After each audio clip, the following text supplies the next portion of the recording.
And you can hear me on stream? Yes, very good.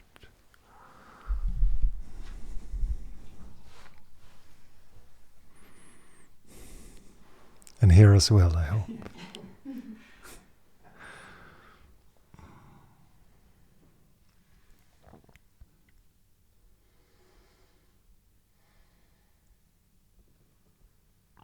Close your eyes.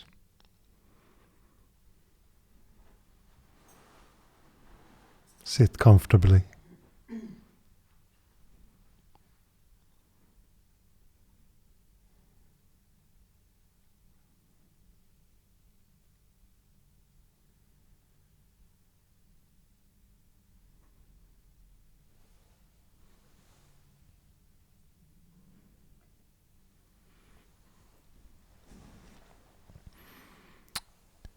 Be aware of whatever arises.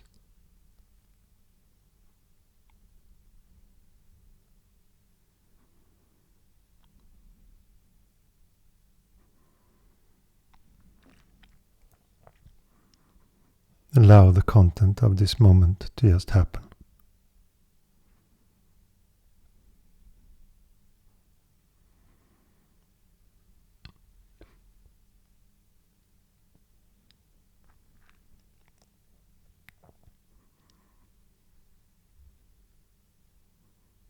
You just rest with this moment as a silent observer.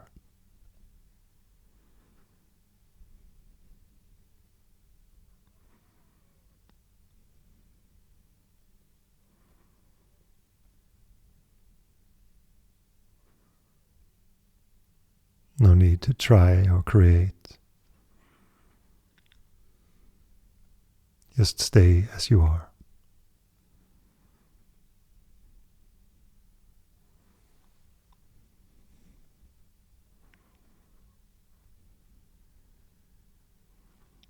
And whatever arises, you just stay as awareness, noticing thoughts, emotions, sensations in the body.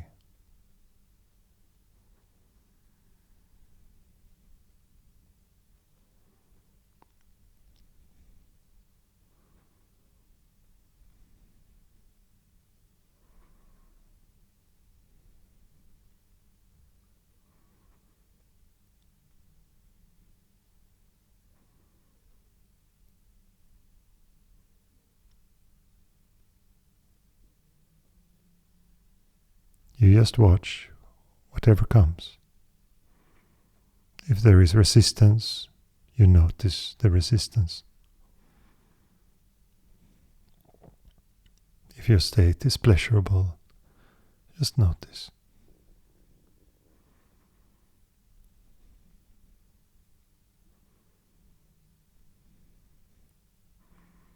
You don't have to label anything. You don't have to hold on to anything.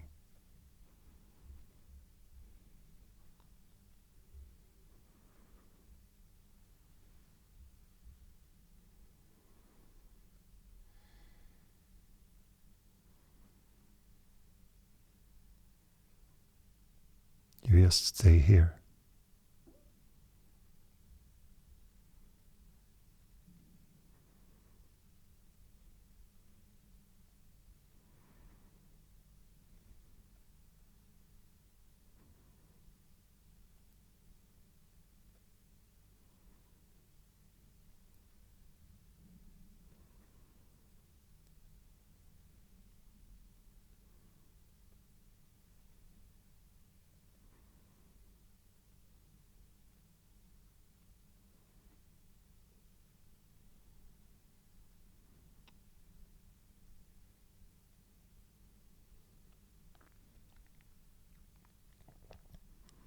You just stay as a silent witness of everything.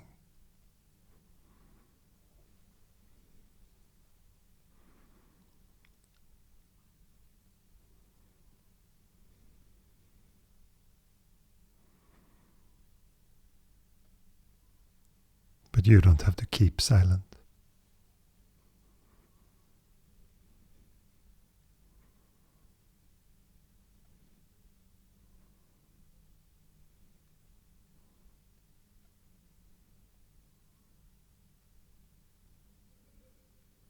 You just have to notice that the silent observer is there.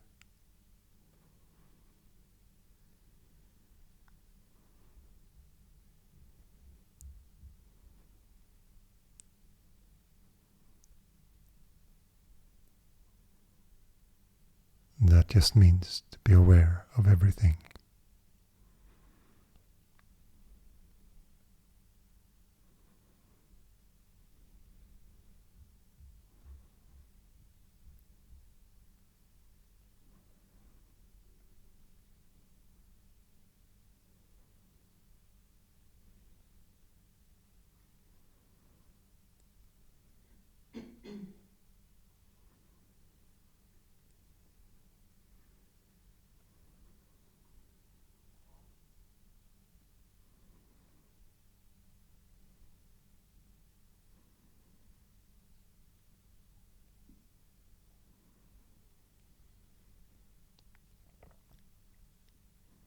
And in this watchfulness,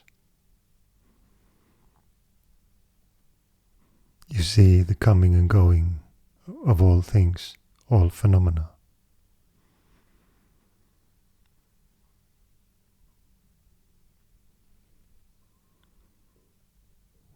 Even the thought I.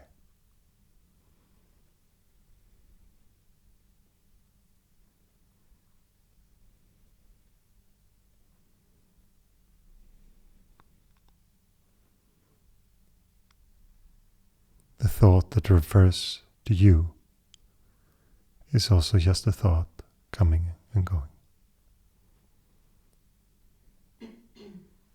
Notice.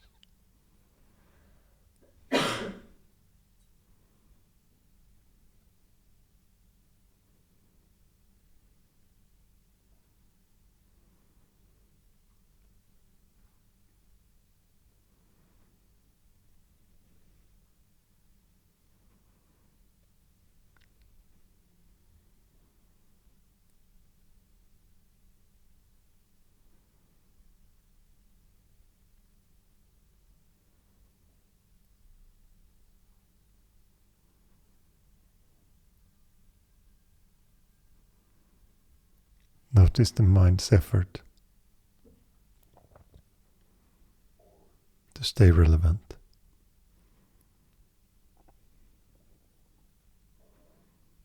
To infuse ideas.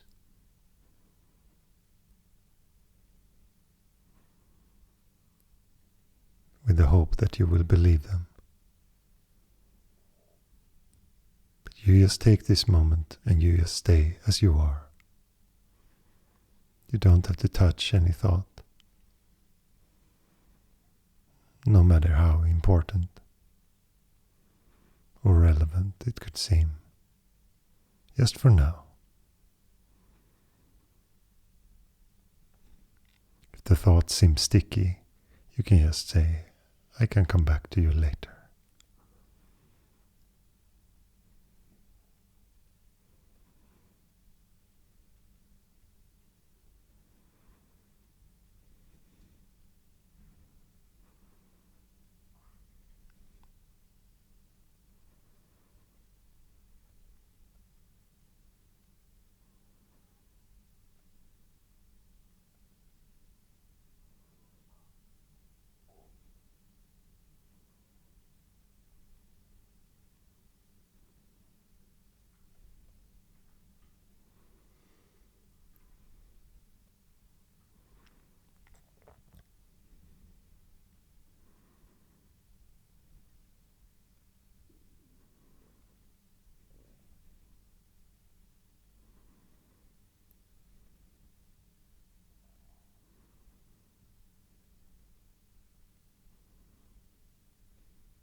you start to follow a train of thought, you come back.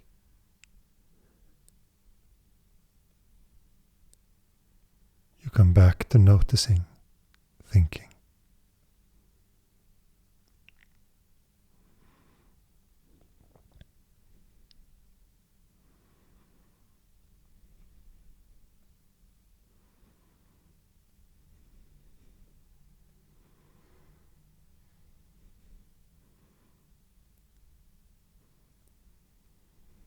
The egoic mind is an expert in muddying the waters.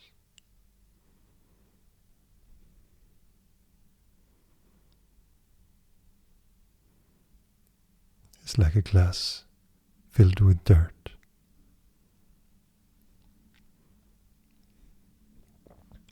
The egoic mind will say, you have to stir it with this way or that way for it to become clear. But none of those things are true. The only way the glass with the muddy water can become clear is to not stir.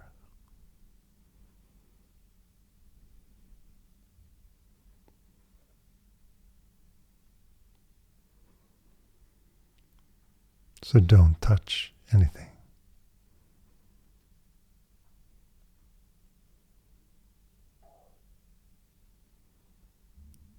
Stay as you are.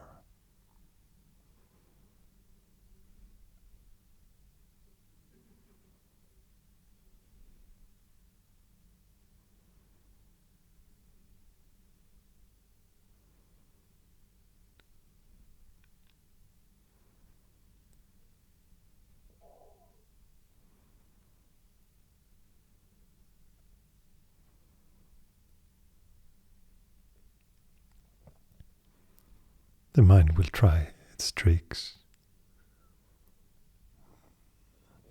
It will pull you, try to charm you into buying into thinking again. But you just stay.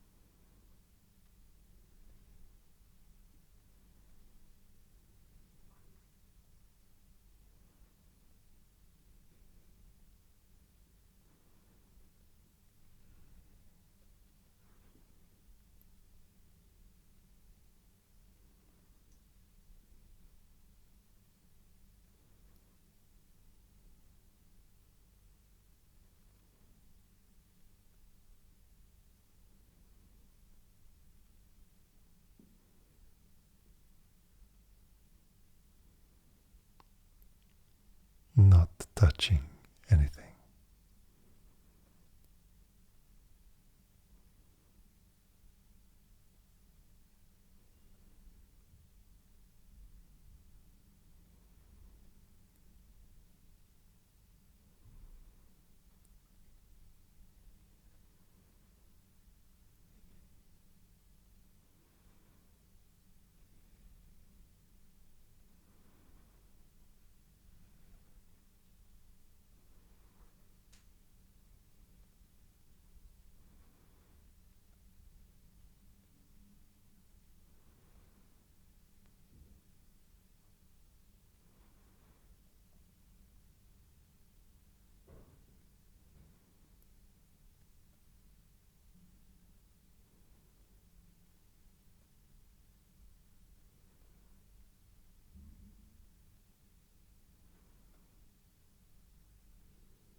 You are awareness.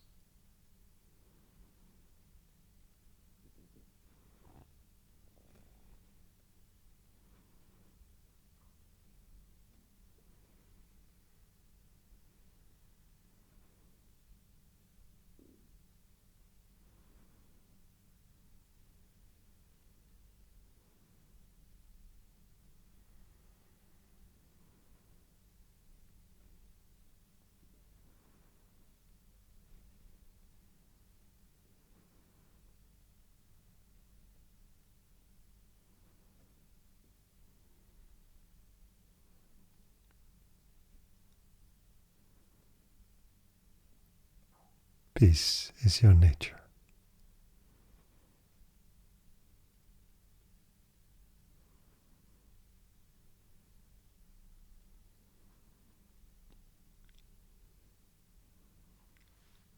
Beingness is your nature.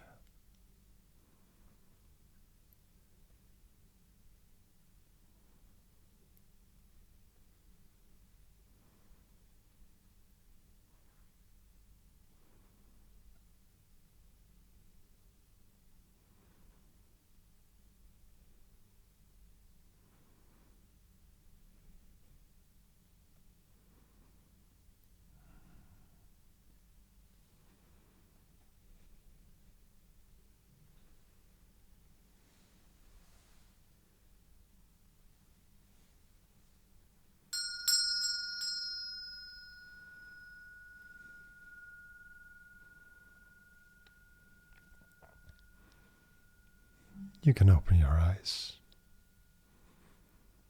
move your body if it feels right.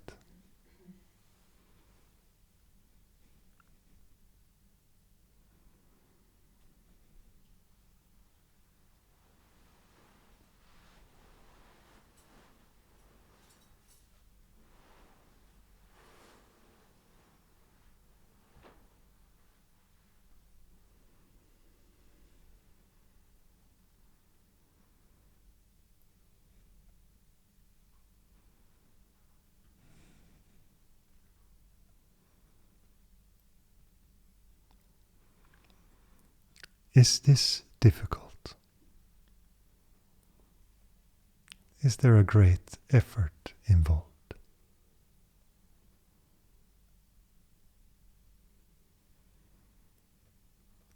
Where does the silence come from? Effort?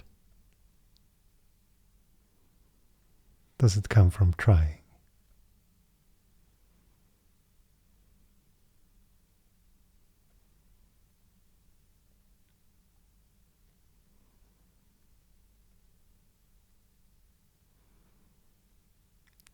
Can awareness be lost?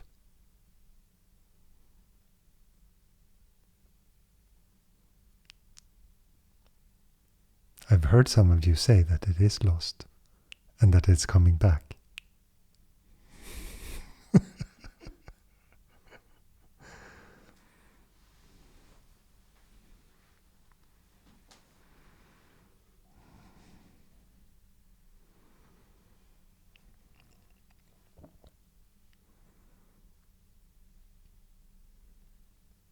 That's a game that the mind plays.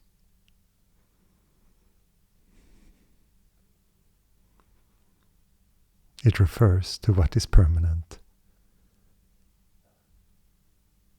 as transient.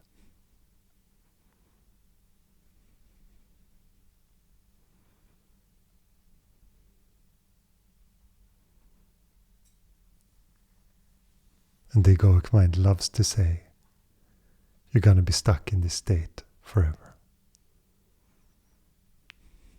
You're going to have this feeling forever. You're going to have these negative thoughts forever.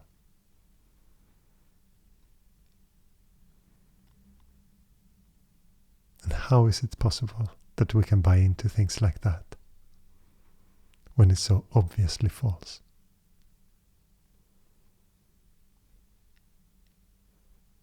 Because we get into a trance of the mind. You can feel clear one day, and the next day your mind is so muddy. You have no idea where that happiness you felt the day before and that clarity, where that is.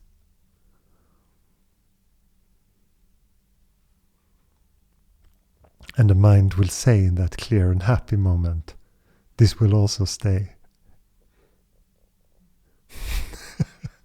Now it's like this. And then it can go.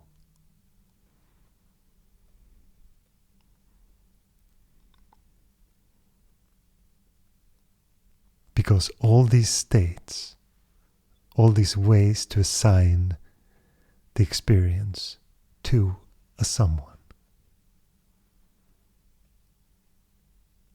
That is the game that the egoic mind plays.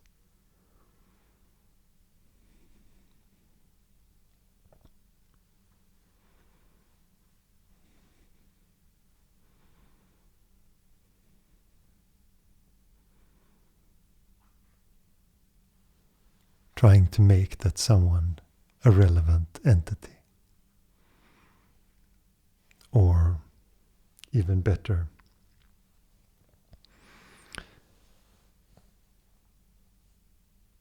essential.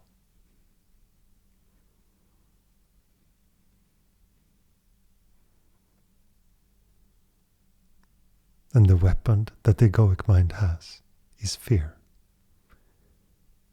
Fear of losing that person. The thing that we in common language refer to as the fear of death.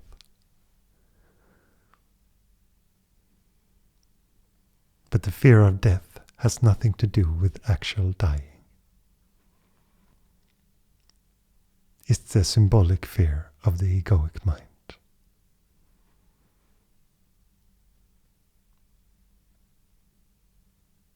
I think that is a very important piece of information.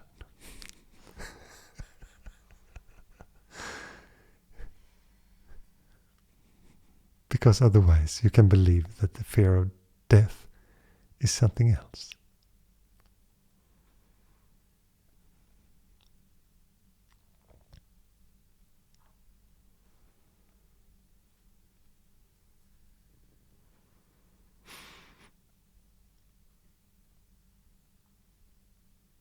It's very good to be comfortable with death.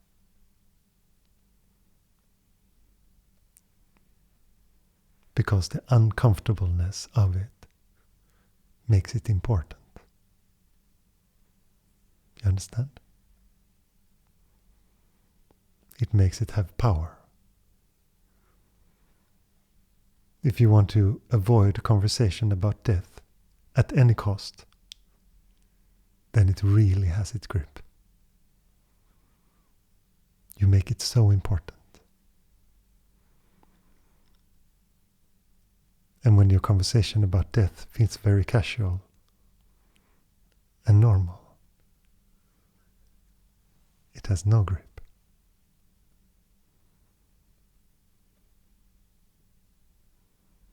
It cannot use the fear of death like that anymore.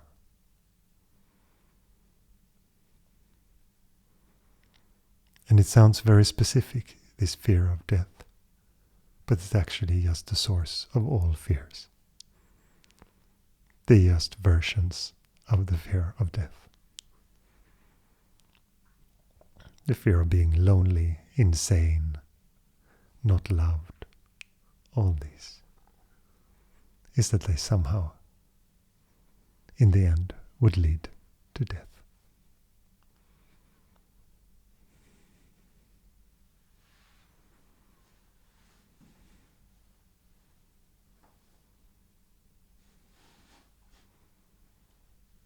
But the interesting thing with fear, as with all experiences, is that you can say, I'm fine with the fear of death. I've contemplated on it. It's good. And then you sit and meditate. And the experience of the fear of death comes. And you might say, oh, I'm not ready for this.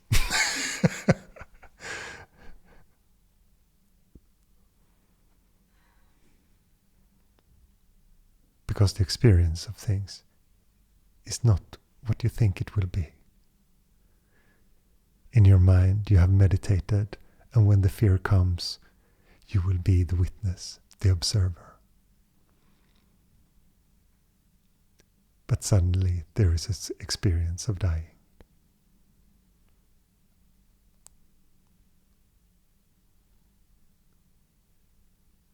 And I'm not saying all, but many people will say, this is not what I signed up for. I signed up for witnessing fears, not experiencing.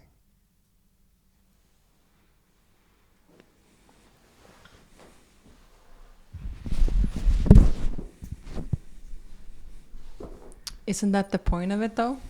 To say that that this is not what I signed up for, because then the I is revealed in it all. Yes. I think it is unavoidable, because the experience of practicing meditation will never be what you think it is. And this is the beauty of it. You will always be surprised. But the experience of it always reveals something. You start to understand the difference between experiencing and thinking about. And you start to understand that those things that arise, you cannot prepare for them. It doesn't really matter. All these things are beautiful.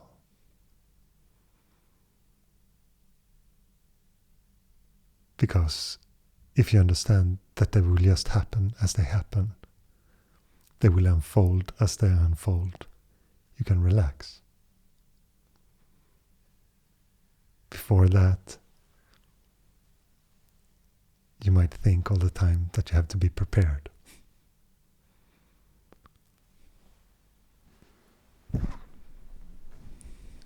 We talked before this session about preferences, and I wanted to talk about how preferences, when you see that you don't have control, there's nothing to control, there's no one to control, then the preferences, they begin to become very impersonal. You can't really help it. They're just there, no matter how convenient or inconvenient the mind feels that it is. Mm. So it's like, well, I don't want to, I don't know, I don't want to wear, this is really silly, but I don't want to wear these blue shoes, but they are the ones that I'm going to wear anyway. This is just an analogy, of course. I'm just trying to make a point here. But suddenly the blue shoes becomes really impersonal. They just fit my feet. Yes. And you will see also that you observe certain things, you will feel very free of them, but something with it still has to play out. There is still some residue of things needed to be played out. And there's a very different quality to that when that is happening for the last time. Do you understand? If there is more? Yes. Let's say that you have a behavior and you lost interest in this behavior, but something is lingering with it. You like to gossip with your friends, let's say, but you have lost interest in gossiping with your friends. But since there is a momentum with that, there is some last gossiping happening. You understand? They feel, yeah.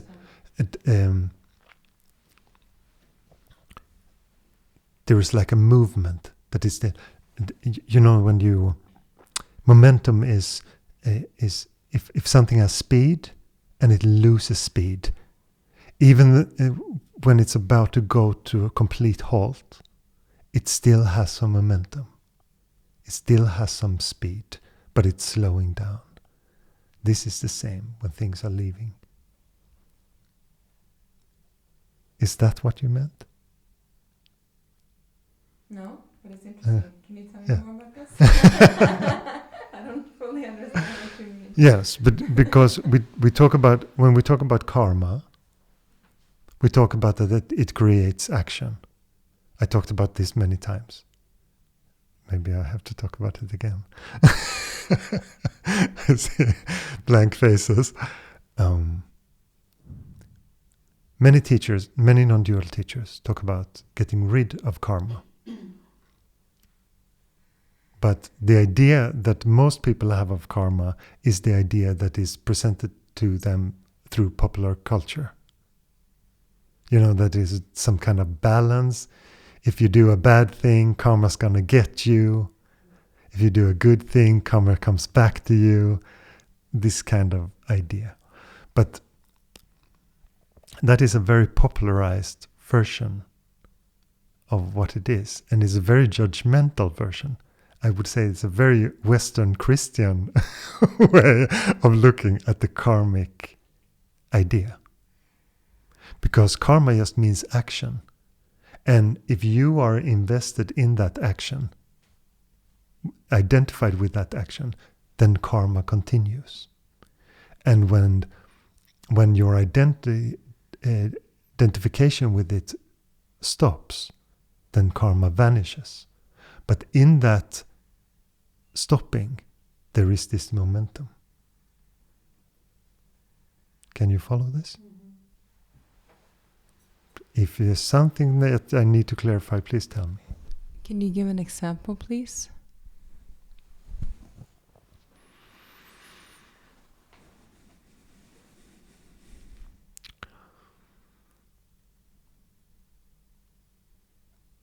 Yes, but it can just be any behavior.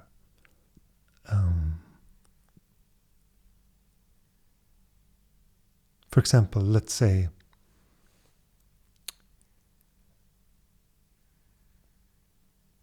that you want confirmation that you are all right from other people. It was very important to you to a certain point that people confirmed that you were all right, and that you needed some people that has this parent role in your life. They could just be friends or whoever it is, to just pat you on the back and say, you're doing fine, it's good. You really needed that confirmation. And at some point, this need can go. But the old behaviors and the connection to this person might linger a little bit.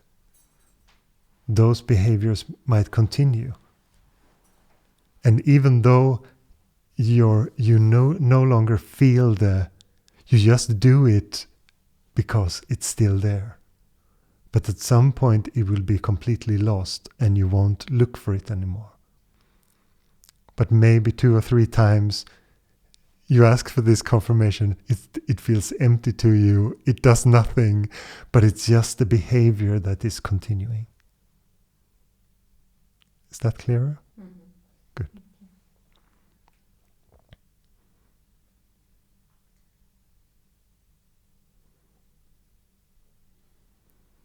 But most things that leave us is not that clear. They just go. And you might just notice it from the momentum. That might be the moment where you notice that, oh, it's gone.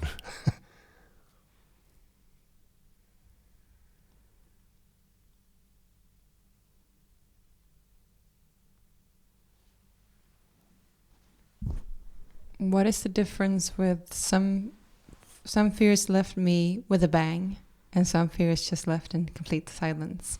Is there a difference of the attachment to these fears or these ideas and beliefs?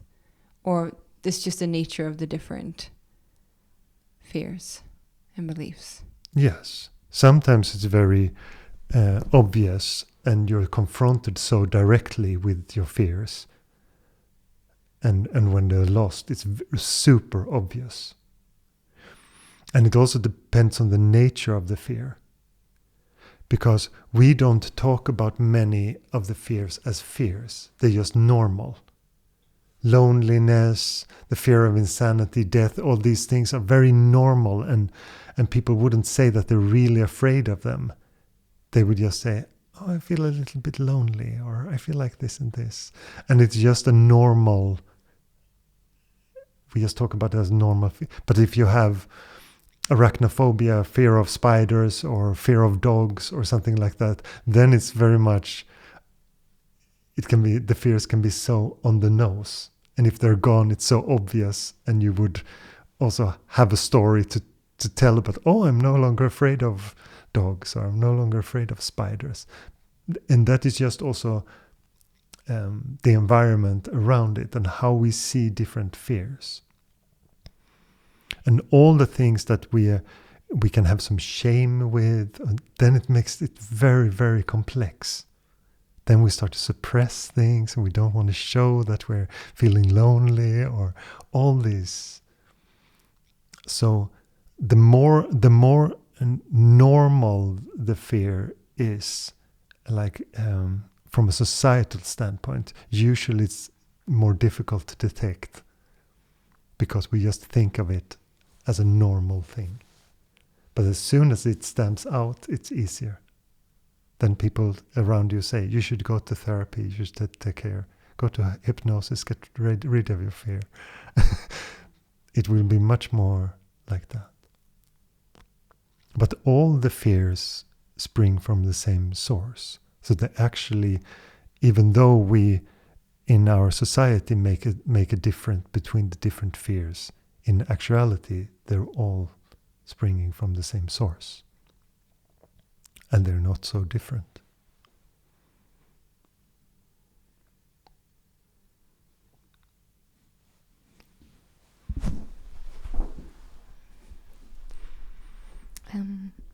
There is a fear that's activated a bit right now in life, and it's about that life feels more and more empty, like it's not so filled with stuff and distraction, and there's more doing one thing at a time, very simple things like being in nature or drinking coffee, and there's nothing to tell anyone, because in a way nothing really happened. There was nothing there, and there's the personality. It feels like it's, like it's losing something. Yes. This is very normal. Because from the egoic standpoint, things are being lost. All these things that give value to the egoic mind start to lose. If you lose interest in them, it feels like the value goes. And it's very easy to feel lost in that. And the thoughts will come, but who will I be if everything is lost? It feels like the person is shrinking. Yes, and it's there's almost like a fear to tell people how little I do, and there's not much left sometimes. Yeah, and it feels good to share it here. Yes. Yes, and also the expectations of others, even though you might not care much about it, that they just will react with, you're only doing that. Can still feel not comfortable.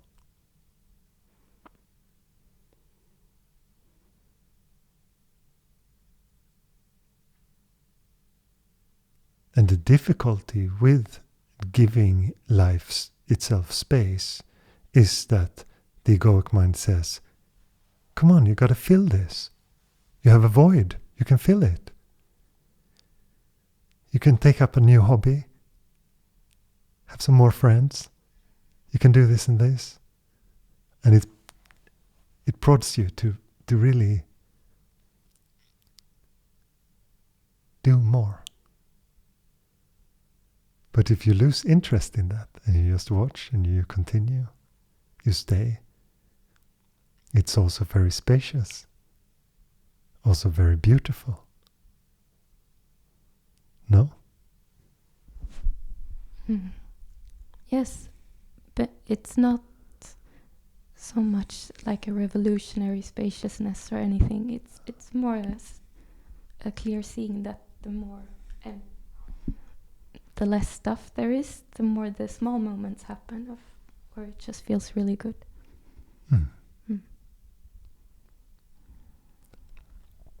But contentment is not excitement. And I think this is also a very good thing to talk about. Because so many people think that happiness is being excited. But that is the idea of, wow, something great is going to happen. That is excitement. It's completely focused on the future. And the potential future suddenly feels really, really bright. But it's only for the ego. The contentment of this moment is very, very vast. It's so peaceful. No fireworks. Just silence. Profound, deep silence. And to the egoic mind, it can feel suffocating, stubborn,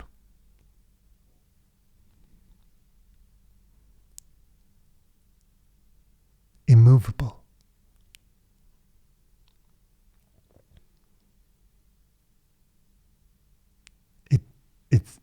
And those feelings that come from the egoic mind are usually not a very positive feeling.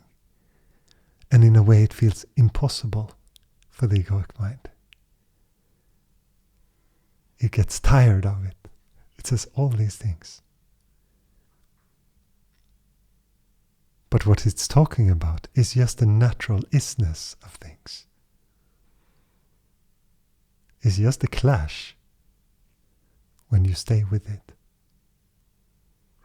And it's not a violent clash. It can be a grinding, very boring clash. It will just say, but nothing happens. What is your life?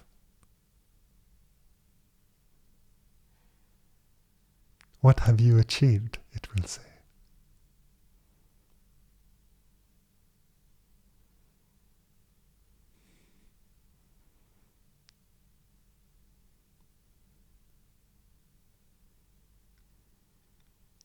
But you are not a thing that needs any achievements. You are not a character in some video game that gets achievements. You are awareness itself.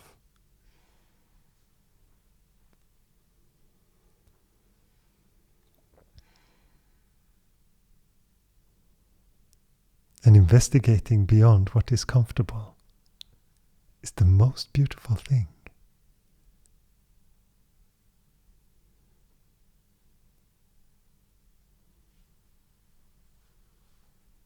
And there might be a voice that says, but this is boring. This is nothing. I'm being lost in this. What is my value? To whom does that value apply?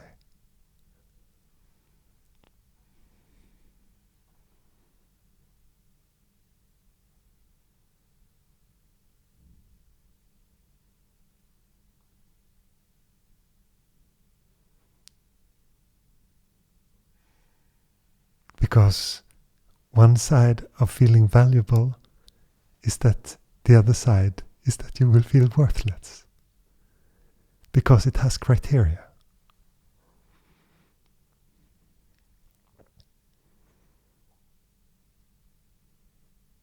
Am I doing something great? It doesn't feel like I'm doing something great. I'm just sitting on my pillow.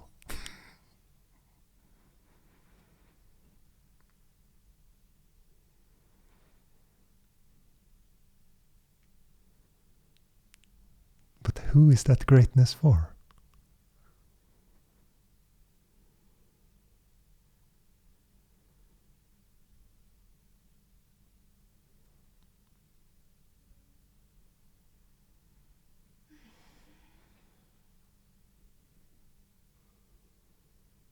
And see to it that you are truthful.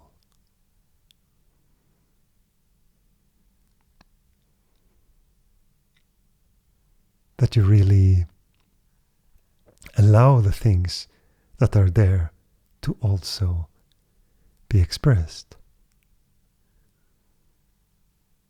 It's so easy to say the egoic mind is not important, and then you has a subtle way of suppressing it.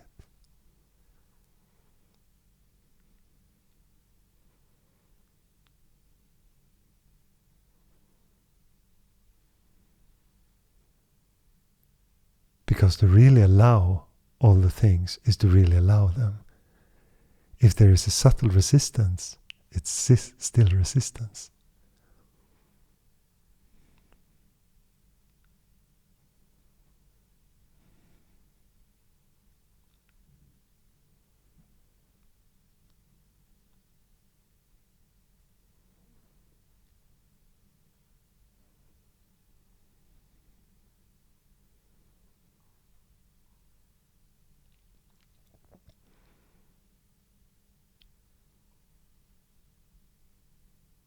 And you will notice if things are easily lost, and some things will just come back and come back and come back. Dare to look at those longings and allow them to express.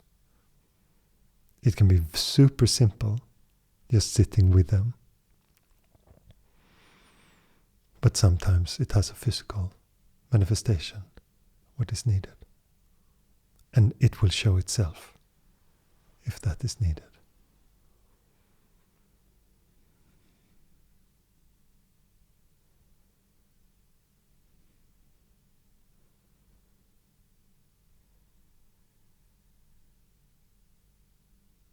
Because I would like to have a light warning for going into an idea that is too much about purity. You understand this?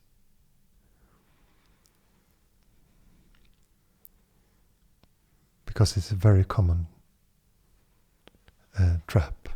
And then you just dismiss everything that you feel or think as, oh, that is just ego.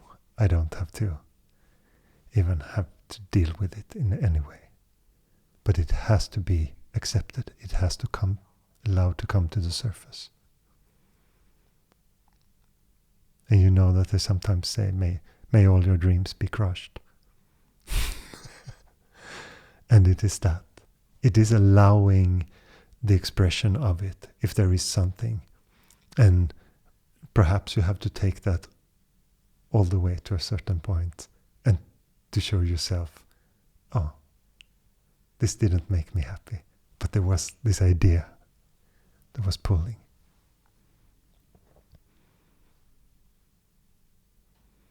And usually, if you're very sincere in your practice with it, it will go quite quick. Because the goal will not be the thing itself. It will be understanding what it is, to see it.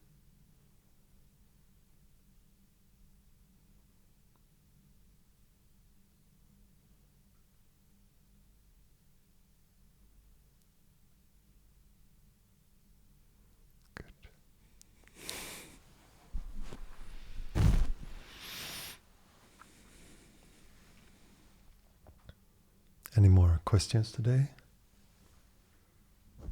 Yes. Wait. I can wait. Can you take her first? Yes? Okay. Yeah. Hi. Hi. I was wondering or wanted some guidance in the... I struggle a bit with this fear that you mentioned around the loneliness. Or do you hear me well? Yes. A bit too well. Okay. To lower the volume. Okay. Now it's good? Yes, it's good. Perfect. Yeah. So I struggle a bit with this fear of loneliness that you're mentioning. And I wanted a bit of guidance in that because I feel it's holding me back a bit in my practice. Mm. For instance, like I feel the less maybe identification with ego or less protection, I feel more open. I feel more like the impact of things happening in my life immediately, like just going through me in a different way than before. Mm. This is making me sometimes quite emotional, and I feel uncomfortable, and I'm realizing this is because I don't want the people to see me like this. So I feel like the practice and the work has made me more open, and I feel sometimes not protected. Yes. Somehow. Also being with some people that maybe I was enjoying before has swifted, and I feel like if people are a lot in their mind, it's really a struggle for me. And they're very nice people, and they are still my friends in my life, and I really don't want this to happen. But I just even get a headache. It's requiring so much of my energy. And then I feel again, oh, I will be lonely, because in the end I'm losing like some of my friends. Yes. And it's just like, where will this lead to? And I see this loneliness maybe somewhere in the moving towards me, you know, and I feel, oh no. But then I feel, yeah, so this is what I'm struggling with now. Yes. I think this is a very, very common thing that you're experiencing. This feeling a bit skinless. Like you start to feel everything because you're no longer trying to force a shield. You're not all the time trying to protect yourself. You're just allowing whatever happens. And then there will be much more space in that when you meet people. But your interests will, as you have noticed, change. And if people are very heady, that is not so interesting anymore. You become much more interested in authentic communication with people and other people that also can allow themselves to be vulnerable, and you can really talk about precious things, will feel much more interesting. May I just say something about this question? How important do you think that is to find people that is sharing that interest in your path? Yes. I think that it is very important, because when I started practicing myself, the first maybe 10 years, I did not really feel like I had a strong community around me. I had the feeling most of the time that I had to do everything that had to that pertained to spirituality, and felt very lonely and not many people to talk to. And some of my friends I could talk to a certain degree, but they could never really understand. So that's why that's part of why I'm doing this. I want there to be a context for people who want to explore, and to also notice that there are other people that do the same thing. That the other people here, when they listen to your question, I think many of them recognize. Yes, they're all nodding here in the room.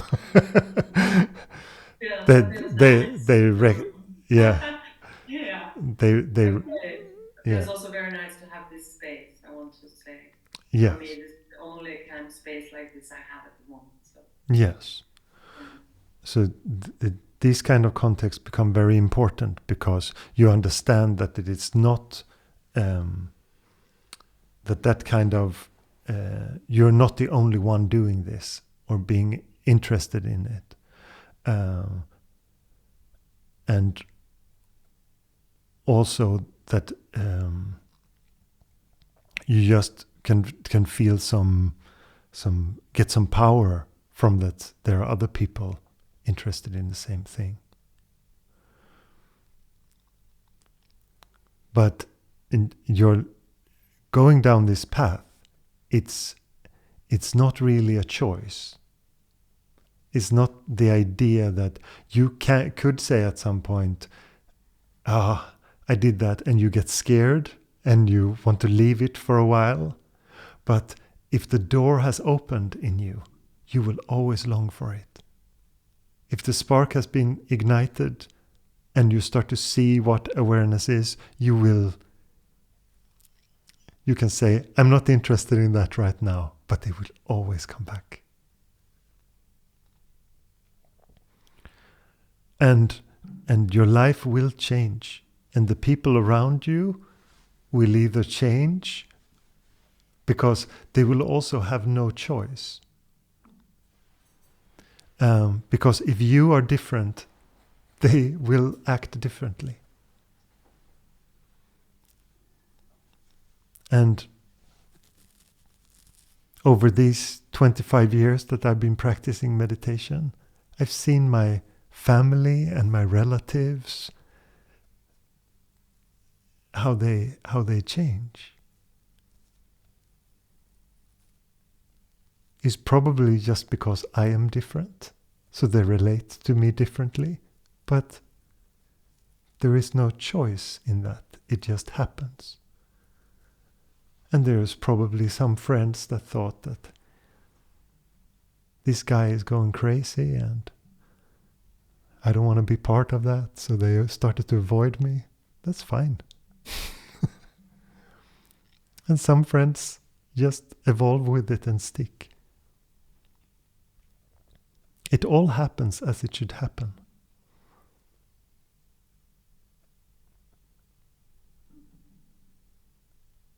And the fear of loneliness is just a part of how the ego plays. Because also knowing yourself makes you much more comfortable with being alone. Because the thoughts are not heavy. You might even long for it. If you talk too much to heady people. I just want to go home and be quiet. That's it. Yeah, but it can also be too much, maybe, of that. And I'm also hearing what you were saying. I mean, too much of wanting to be alone. Yes, but that can be also. But all these things are very natural. Also, how they come into play. The moment where you start to feel that loneliness and that you feel the longing for a sangha, for a community, it will appear. You are here now. Yes, so it just happens as it should happen. And the contexts are created as everything, that just your energy will attract certain things, and it will say in the right moment that now this is needed. And sometimes also through the suffering, that when it feels like something is lacking, you will sometimes understand what it is. What is it that I'm really longing for? Oh, this fear makes me make terrible decisions in my life. People are very fear-ridden by loneliness, for example, and all the time wants company. They come in so much bad company because the fear is the determining factor with hanging out with people. Even if it's a very subtle fear and just, it would be nice with some company, that is the energy around it. It is not because they really enjoy the exchange or they feel a great intimacy of friendship with that person or whatever it is. So there are so many many natural ways for things to unfold when they're not driven by fear. Yeah, maybe it's the trust. Yes. Maybe it's the trust. Can you send some over in here? Thank you. Thank you. Do you mind sharing the people's names that speak in the Zoom? Yes, this is Marie speaking. Wait. We do a little like this, so you can see each other. Ah, maybe I know them. Hi. That's so nice to see them. Yes. Yeah. Thank you. So this is Marie talking now, and we have Annika, and we have Ola, and Marcus, and Anders, who is also here. Good.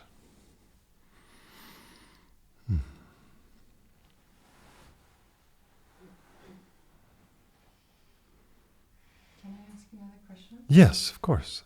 Ask a question. So, about losing interest. Sometimes when we lose interest, it's the mind playing games. Oh, I don't want to do this anymore, right? But then sometimes interest just kind of goes away. Like I've been telling you too, like there was a very, very, very strong longing to sit in the Sangha and to sit with you and with Satsang.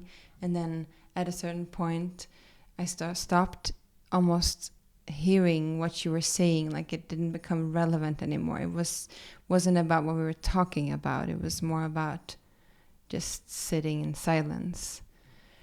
And now I find, and this is kind of like, I guess, maybe not scary, but just, yeah, a little bit unknown. Like now it's not even, I don't even know why I'm coming anymore.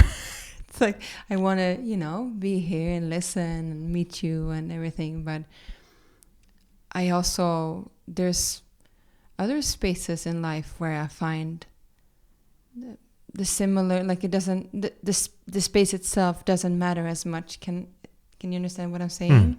It's not like the physical location and the situation of it. Because I remember when I first came here, it felt like walking into like this holy room, just like, I could feel the energy and the vibration and everything. And it felt wonderful. And now I don't feel it in the same difference from being outside of the room or being on a bus or being next to a trash can or eating noodles at, in the forest or whatever, Yes.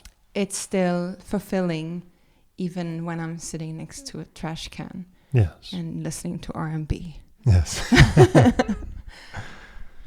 Can you talk about that? Yes. Because it's a little bit difficult to understand even. Yes, because it's very easy to associate. And one of the beautiful things with the Sangha is that you associate it with the peace within you. So when you come here, when you sit in this field, you feel more spacious, feels calm, it's easy to connect to awareness, all that. But that peace that you experience in this context is in you.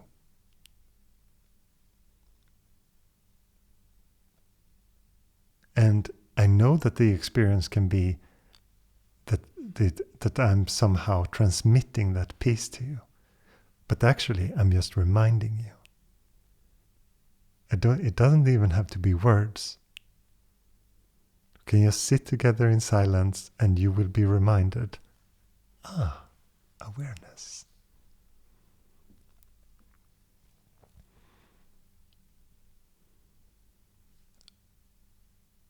But I just want to be clear with that. And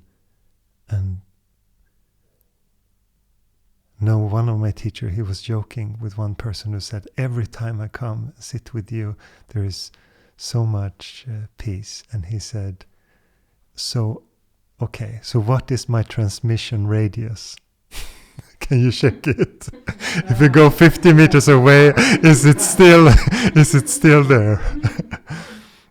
And this is just a very playful way of describing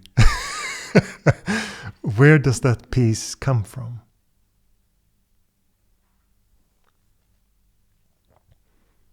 Because it is in everyone.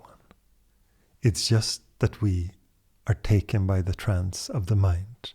We're taken by the thoughts. We think that something is important that is not.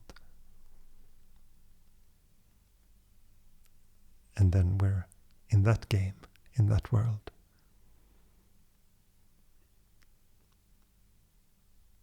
And it takes so little to be reminded. You notice? When you come, most of the time, very quickly there.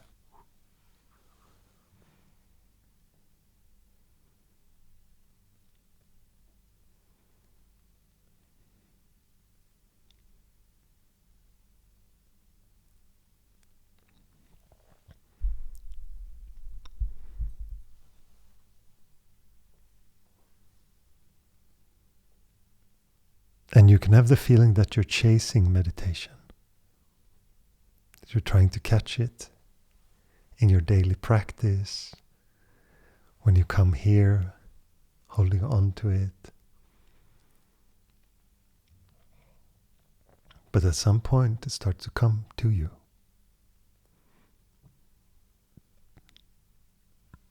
You can think that it's not appropriate.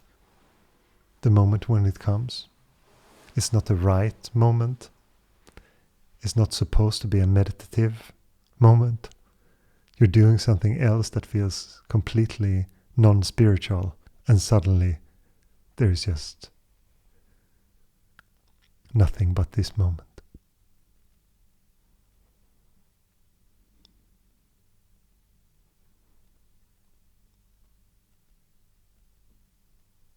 And the effort is just to break through the egoic mind's complete bombardment of thoughts. In the beginning it can be feel very heavy, the mind. And it feels impossible to get some space in it. It feels like you're fighting to just keep your focus on the breath or the body. Come back time and time again. But if you do and you stay with this spaciousness, it will just come.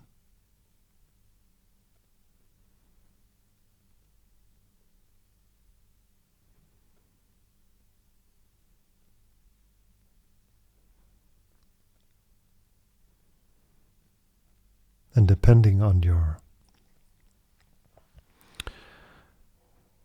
mental makeup, it will be different. How you perceive this spaciousness.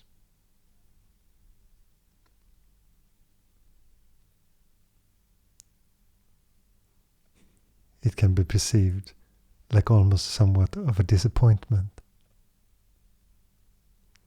because you have the idea of fireworks and it's just peace. But that is just because the egoic mind is still playing. It still wants something, want to catch something, want to find the goblet, the prize, the medal. Put it around your neck. Enlightenment.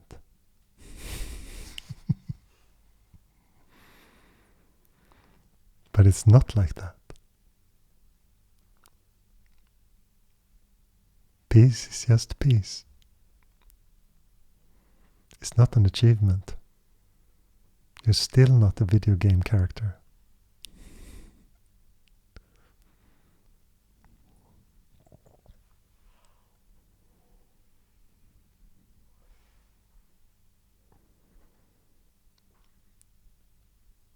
Life is not a game. the mind very much makes the life into a game. You notice this? It compares, gives you a score, makes achievements. The egoic mind loves these things.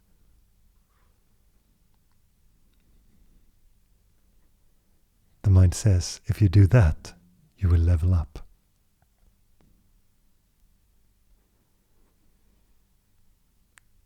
But in this experience, there is just this. There is no levels. There is no high score.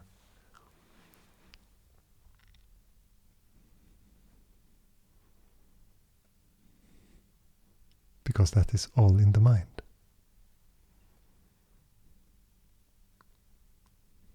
If there is a game, the only game is to understand that it is a game.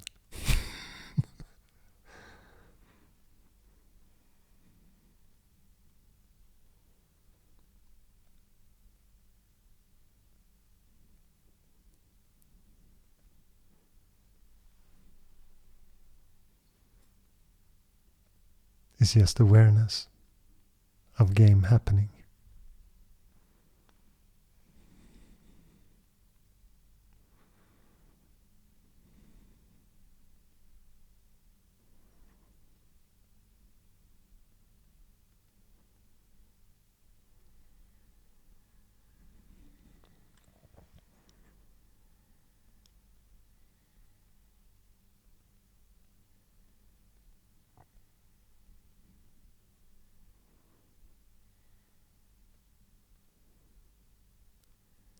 It is never as it seems.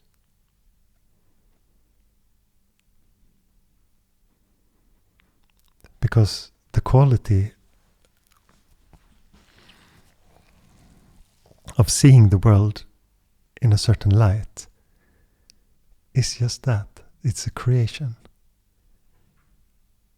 It's a filter in front of your eyes.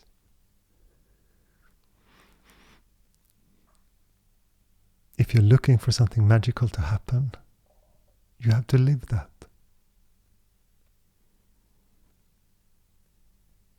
You will see the world with disappointment, and sometimes, wow, this is kind of magical. I can get behind that. And you can play that game.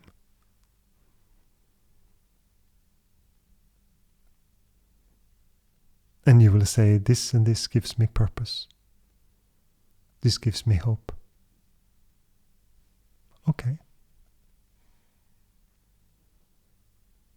But if you play the game of hope, you also have to play the game of hopelessness, because they are connected. If you play the game of pleasure, you're also playing the game of pain.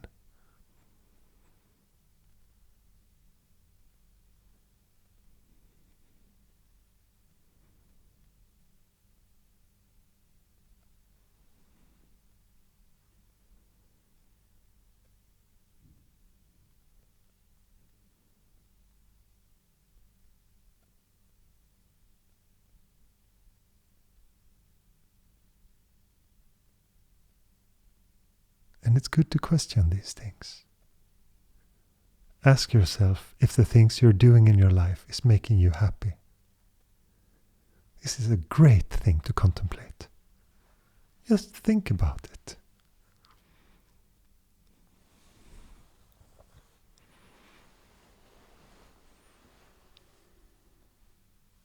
What is peace?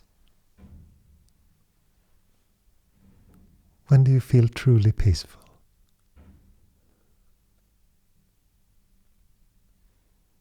And where is that state now?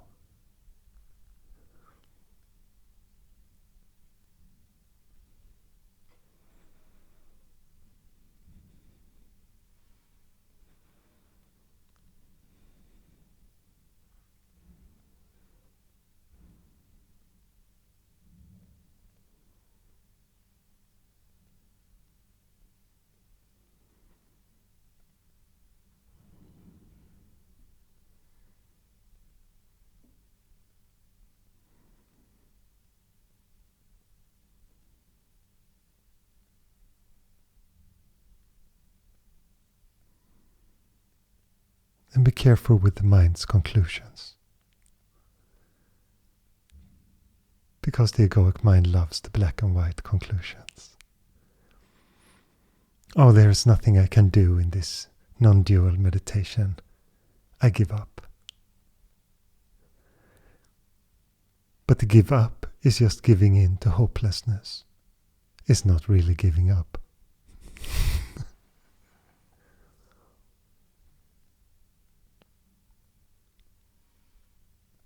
Real surrender is not a thing that you can do. It's just the understanding what is not. Can you follow that?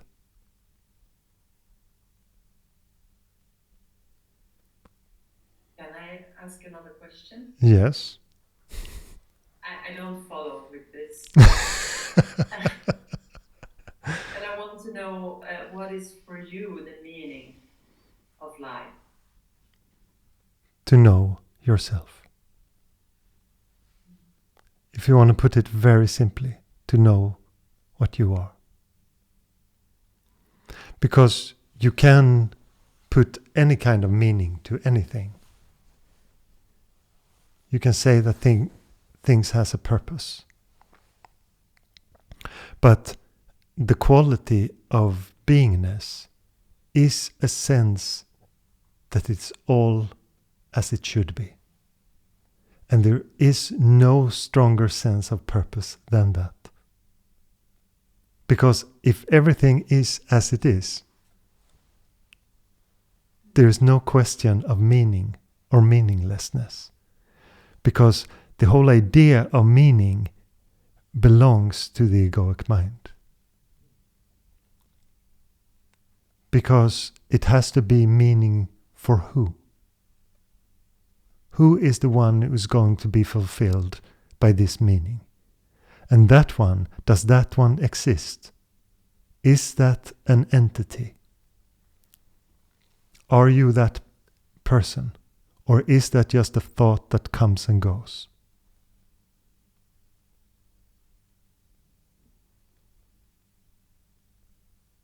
Can you follow this?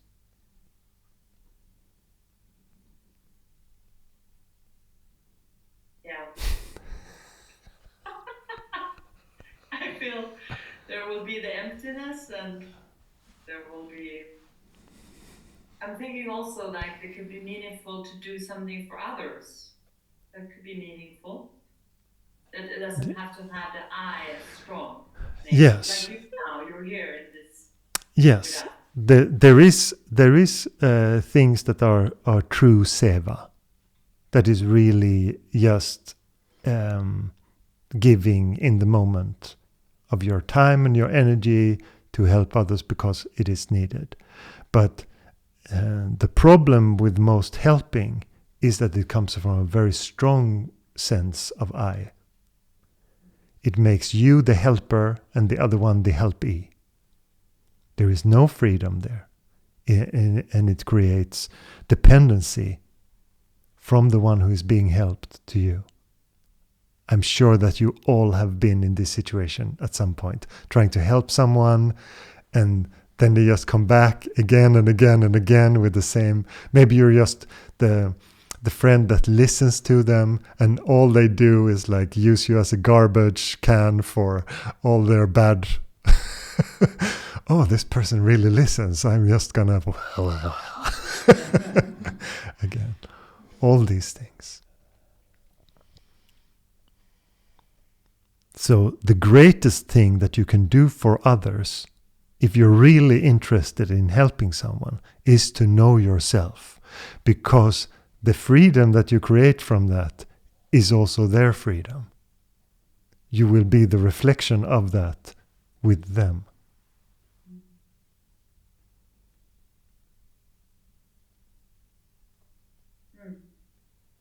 Yes, I understand.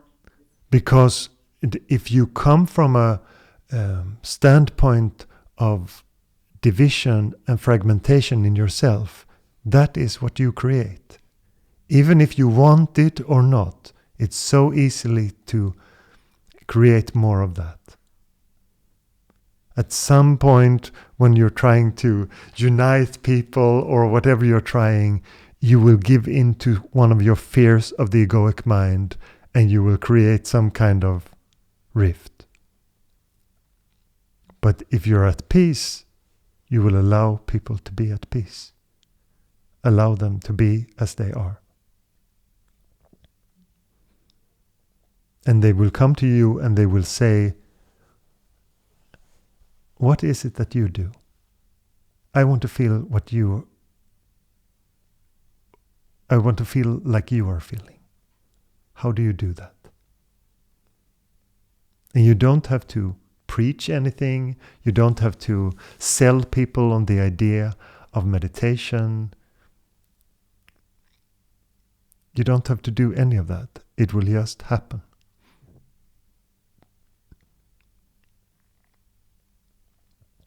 I remember many years ago now, when I was practicing a lot, and I met my cousin and some friends. My cousin is very close to me, and some of her friends, and we met at the summer house, and I hadn't met these friends before, and some of them didn't know anything about me. And there was one woman with a small child, and we were talking for a while, and for maybe 15 minutes, and then she said, "What is it that you do in your life?" I want this thing. Whatever you're doing, I want to do that. And then my mother came into the room, and she just very quickly said, "Yes, he's meditating a lot." And then she went.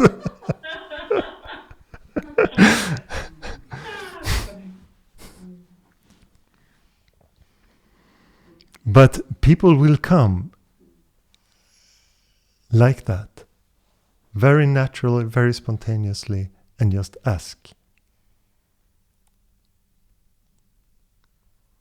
Because it's still uncommon. Even that people are quite at peace or silence.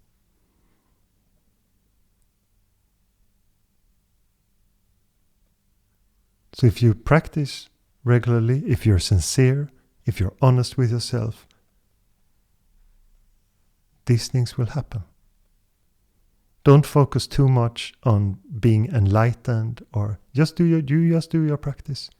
You just stay with the moment as it is.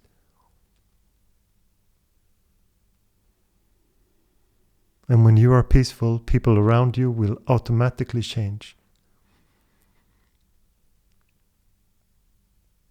And if you don't have faith with it, you will still worry, and you will still think that you could do something different, or you have to be this or that.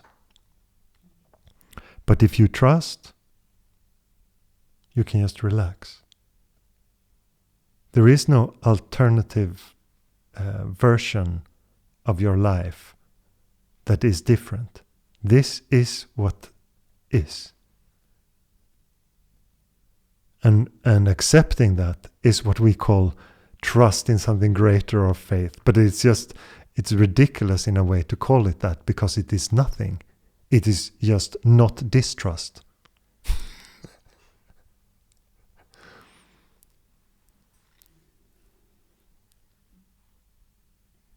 So you are not referring to trusting the universe or something like that? Yes, you can call it trusting God, trusting the universe, whatever you like. But you are that. That quality, what is the quality that you're trusting in? What is this experience? Are you a separate entity in this experience? Or might you be the experience itself?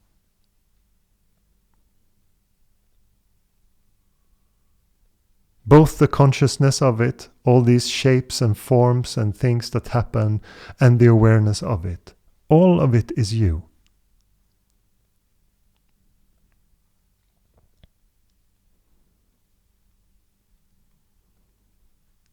And as soon as you separate yourself, you have to suffer that separation.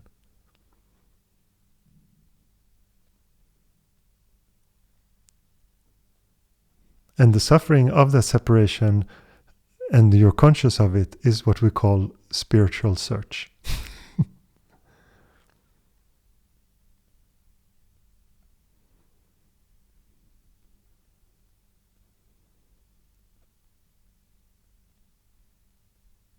Because you have an intuitive sense that there is unity, that the experience is one, and you can sense that. Otherwise, what is driving your existential search towards truth? It is that. And it's in all of us. It's just directed differently. When we're very direct on the subject now. In this context, we talk straight. We talk about what is life.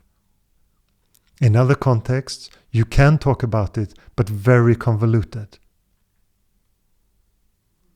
In your life, you say that certain things give you meaning because you like the present moment when you do a certain thing, when you run a marathon, or you do this, or do parachute jumping, or there's so many examples when people have said, "Oh, I love it because I feel so alive when I do it."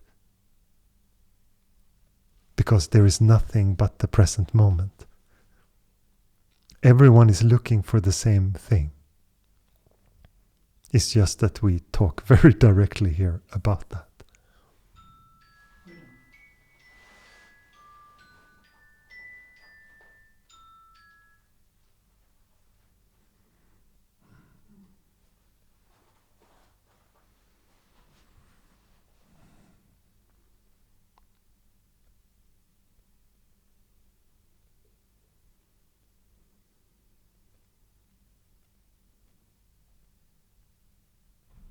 And it's all right if you cannot always follow me. I have to go to your edge. You understand? I have to see how far you can come along with me. And if it sometimes goes over your head, you will just notice, here is my edge. Perhaps you have to see it again and again, and then you will notice, okay, as soon as he goes into this, I cannot follow. That's all right.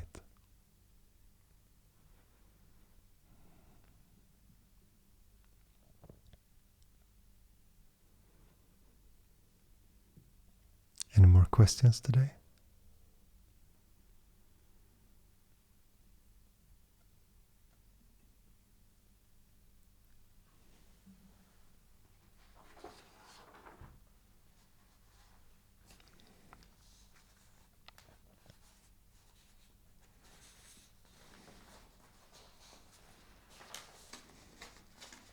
Okay.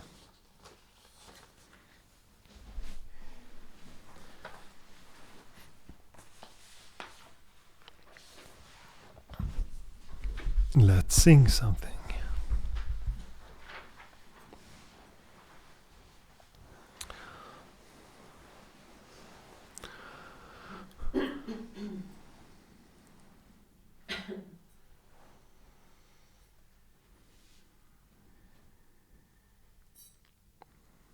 Yes.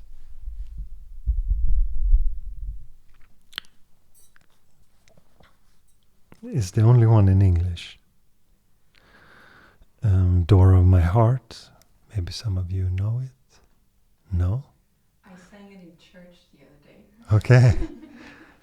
Cecilia says that she sang it in church the other day. They were singing it there. No, I sang it in front You. of other people. You sang it. Talking about a yogi in church. Okay. It is about that longing that we talk about. And it goes like this. Door of my heart, open wide I keep for thee. Door of my heart, open wide I keep for thee. Wilt thou come, just for once come for me? Wilt thou come, just for once come for me? Will my days fly away without seeing thee, my love? Will my days fly away without seeing thee, my love? Night and day, I look for thee night and day. Night and day, I look for thee night and day. Door of my heart, open wide I keep for thee. Door of my heart, open wide I keep for thee. Wilt thou come, just for once come for me? Wilt thou come, just for once come for me? Will my days fly away without seeing thee, my love? Will my days fly away without seeing thee, my love? Night and day, I look for thee night and day. Night and day, I look for thee night and day.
I get reminded of the beautiful words of Rumi.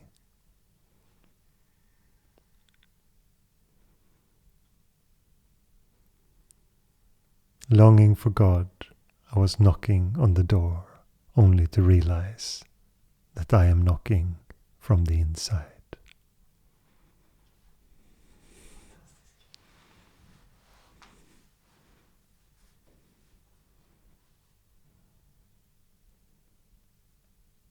And remember, there's nothing wrong with your longing. You don't have to dismiss it as ego. Just stay as awareness and find out.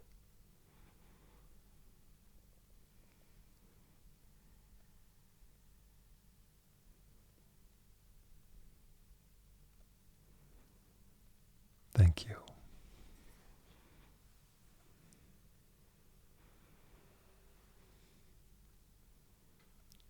So lovely to see you all.